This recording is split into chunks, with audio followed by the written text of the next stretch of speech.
नमस्कार दोस्तों, आज हम पढ़ेंगे पृथ्वी की आंतरिक संरचना। आप जानते हैं कि पृथ्वी जो है गोल सतह होती है और जिसके अंदर के संरचना के बारे में हमें जानकारी जो है उतनी नहीं है जितनी मतलब इसके ऊपर के वायुमंडल के बारे में है। लेकिन इसकी आंतरिक संरचना के जानने के बहुत से स्रोत भी हैं, वैज्ञानिकों ने खोजे हैं। उनमें से हम कुछ स्रोतों का चर्चा करेंगे। आप जानते ही होंगे कि पृथ्वी जो है गोल है, लगभग एक गोल मानी जाती है जो जियोइड के आकार में है। और लगभग इसकी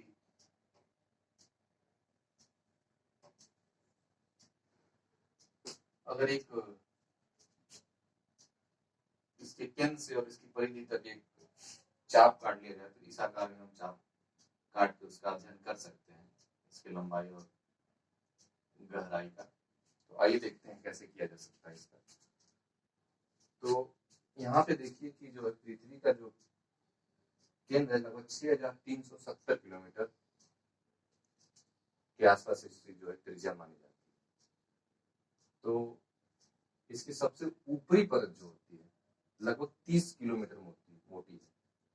कोई विद्वान इसे 34 किलोमीटर के आसपास भी मानते हैं। और इसकी निचली कस्ट जो है 100, कोई विद्वान 100 मानते हैं, कोई 200 के आसपास भी मानते हैं। तो हम मोटी मोटा इसको जो है 200 के आसपास ही मानेंगे। और इसके बाद जो है 200 से लगभग 700 तक 200 से लेकर लगभग 2900 किलोमीटर तक इसको मेंटल के रूप में माना जाता है, और जिसको प्राय जो है सीमा के नाम से बोला जाता है। सीमा में क्या होता है कि कहने का मतलब इसका यह है कि सीमा में सियाल और मैग्नीशियम की जो है प्रधानता होती है, इसलिए इसका नाम जो है सीमा पड़ा है। इसी तरह ऊपर जो है ये इसको जो है सियाल बोलते हैं, जिसमें सिलिकन और एल्युमिनियम की मात्रा होती है, इसलिए इसको सियाल बोलते हैं, जो ऊपरी क्रस्ट होती है। और उसके बाद आइए देखते हैं नीचे जो है कोर है। कोर में जो है निकिल और फेरस की प्रधानता होती है। फेरस को हम लोहा कहते हैं। तो क्या होता है कि यहाँ पे लौह तत्व की अधिक प्रधानता है। और इसको जानने के जो है बहुत से स्रोत हैं कि मतलब इन तीनों परतों की संरचना कैसी है। तो इसको जानने के लिए लगभग जो है 2 स्रोतों पे हम लोग जो है विश्वास करते हैं, निर्भर है, जिनको हम लोग 2 भागों में बांट सकते हैं। एक प्रत्यक्ष स्रोत और दूसरा है अप्रत्यक्ष स्रोत। प्रत्यक्ष स्रोतों में जो है धरातली चट्टाने या खनन क्षेत्रों से प्राप्त चट्टाने तथा ज्वालामुखी उद्गार को जो है माना जाता है। और अप्रत्यक्ष क्षेत्रों में अप्रत्यक्ष के जो संरचना के जानने के स्रोत हैं पृथ्वी, वो है पदार्थ के गुणों का विश्लेषण। उसके बाद पृथ्वी के विभिन्न गहराइयों पर तापमान, घनत्व और दाब का जो अनुमान है उसके आधार पर भी हम इसकी संरचना की ज्ञात करते हैं। और इसके अलावा जो है पृथ्वी तक पहुंचने वाले उनका पिंड जो है उनकी संरचना और उनकी जो है और गुणों के आधार पर उसकी बात करते हैं। इसके अलावा गुरुत्वाकर्षण है, चुंबकीय क्षेत्र है। मुख्य रूप से इन स्रोतों में जो भूकंप जो होता है, भूकंप की तरंगों के आधार पर पृथ्वी की आंतरिक संरचना के बारे में अत्यधिक सटीक जानकारी प्राप्त होती है। तो आइए देखते हैं कैसे हम जानते हैं उसको। भूकंप के आधार पर किस तरह से क्या होता है कि भूकंप जो है जब कभी भी मतलब पृथ्वी के नीचे 100 किलोमीटर या 200 किलोमीटर जितने भी नीचे किलोमीटर उत्पन्न होता है, तो इससे 3 तरह की तरंगे उत्पन्न होती हैं, जिसको हम पी तरंगे, एस तरंगे और एल तरंगों के रूप में जानते हैं। जिससे पी को जो होते हैं प्राइमरी वेव्स बोलते हैं, और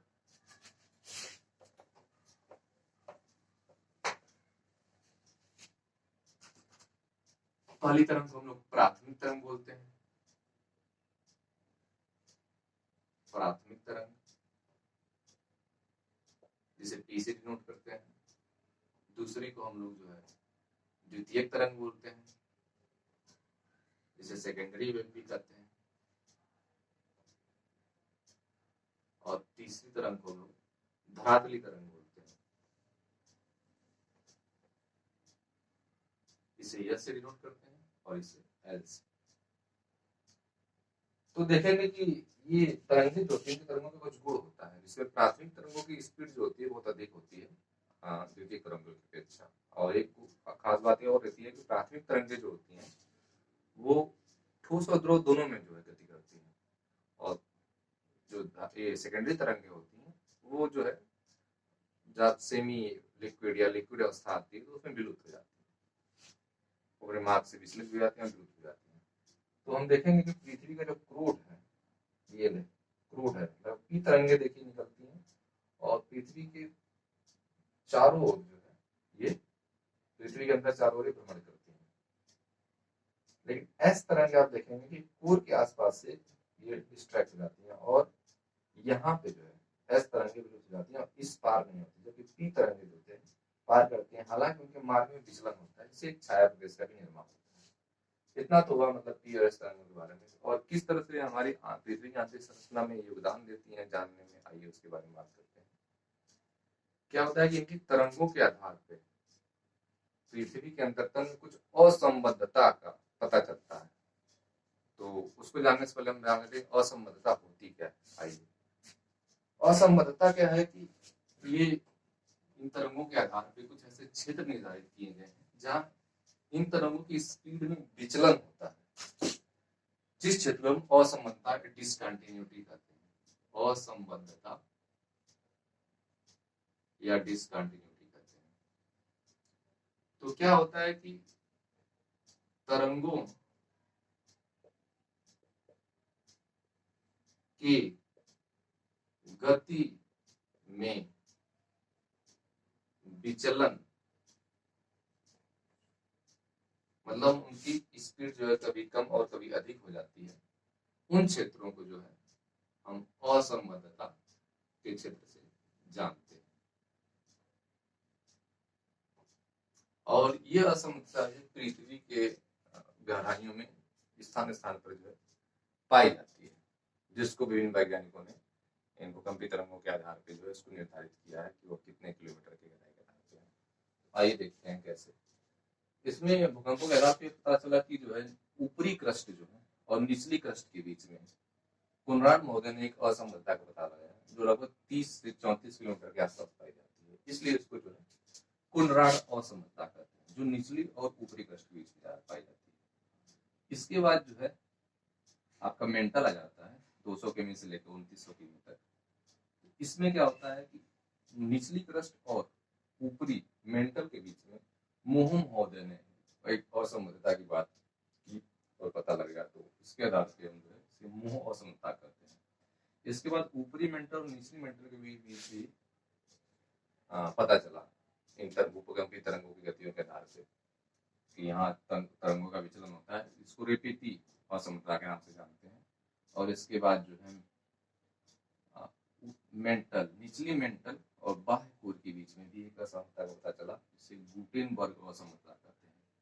और इसी तरह जो है बाह्य कोर और आंतरिक कोर के बीच में जो है असमता का पता चला, जिसे लेहमैन असमता कहते हैं। तो आपने देखा होगा कि कोर जो है लगभग 5150 से लेकर 6730 किलोमीटर के रेंज में है, और आपका मेंटल जो है 200 किलोमीटर की रेंज से लेकर 2900 किलोमीटर रेंज के आसपास। आइए इसके गहराई घनत्व के बारे में बात कर लेते हैं कि किन किन परतों में क्या क्या घनत्व है। तो आप देखेंगे कि लगभग ऊपरी परत जो है, जो ऊपरी क्रस्ट है, क्रस्ट को दो भागों में अगर बांटेंगे तो ऊपरी क्रस्ट जो है वो 2.5 के आसपास उसका घनत्व है, और निचली क्रस्ट का लगभग 3 के आसपास घनत्व है। इसी तरह मेंटल का औसत घनत्व जो है 5.5 के आसपास माना जाता है। और अब आएंगे अगर बाह्य कोर की बात करेंगे तो 10 से 11% इसका घनत्व माना जाता है।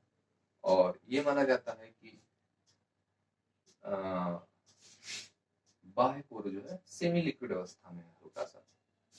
और इसके अलावा जो आंतरिक कोर उसका घनत्व जो है 13 के आसपास माना जाता है, 12 से 13 के आसपास, कहीं कहीं 11 भी माना जाता है और 13 के आसपास माना जाता है। तो इसके अलावा जो है और भी प्रश्न बनते हैं जिन पे हम चर्चा करेंगे। इसके अलावा बोला जाता है कि कौन कौन सी क्रस्ट में कौन कौन से तत्व पाए जाते हैं, कौन कौन सी परतों में कौन कौन से तत्व पाए जाते हैं।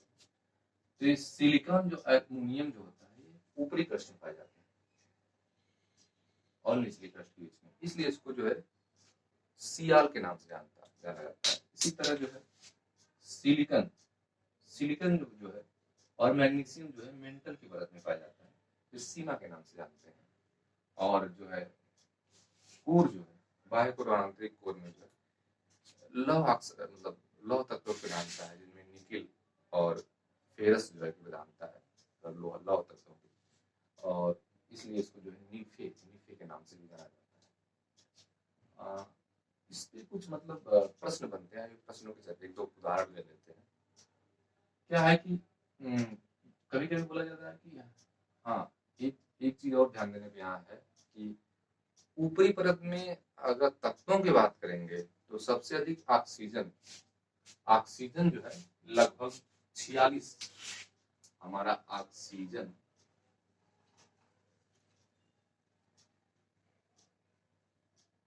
ऊपरी परत में जो है 46% के आसपास पाया जाता है, जो कि एक तत्व है। लेकिन अगर धातु के बारे में पूछा है कौन सी धातु में सर्वाधिक मात्रा में ऊपरी परत में पाई जाती है, आप बोलेंगे सियाल जैसा है तो आप बोलेंगे सिलिकॉन। धातु के मामले में सिलिकॉन सबसे ज्यादा पाई जाती है ऊपरी क्रस्ट में। बोला जाता है कि लगभग 21%, 27% के आसपास है। और इसके बाद एल्युमिनियम का स्थान आता है। एल्युमिनियम लगभग जो है 21% के आसपास मानी जाती है।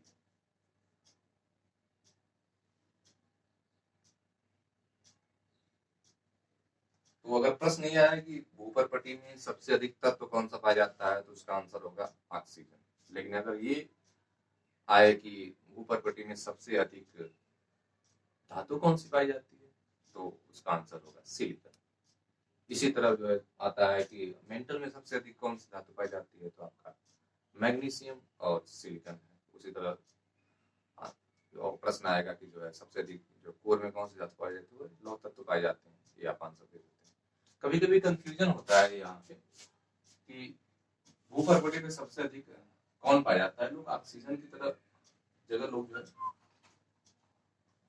नाइट्रोजन को मार देते हैं। क्योंकि उनके दिमाग में होता है कि वायुमंडल में 78% के आसपास नाइट्रोजन पाई जाती है और वो भूल जाते हैं कि भूपर्पटी का मतलब कॉन्सेप्ट उनके दिमाग से भूल जाता है, इसलिए वो नाइट्रोजन को मार देते हैं। लेकिन ये हमेशा ध्यान रखिए कि भूपर्पटी में तत्व अगर पूछेगा, भूपर्पटी में तत्व पूछेगा तो ऑक्सीजन, और वायुमंडल में तत्व पूछेगा तो सबसे अधिक नाइट्रोजन होती है। तो मुख्य रूप से जो है इसकी बातें जो है इस चैप्टर में ही है। इसके अलावा अगर आप और ध्यान देना चाहेंगे तो हाँ, एक चीज और है कि आप ये देख सकते हैं कि तापमान की अगर बात करें तो तापमान आप देख लिया घना तो नीचे ऐसे बढ़ता जाता है, उसी तरह तापमान और दाब भी जो है जितना नीचे जाएंगे उतना बढ़ता जाएगा। तो तापमान की अगर बात करें तो प्रति 32 मीटर पे जो है प्रति 32 मीटर पे 1 सेंटीग्रेड 1 डिग्री सी 1 सेंटीग्रेड तापमान बढ़ता है।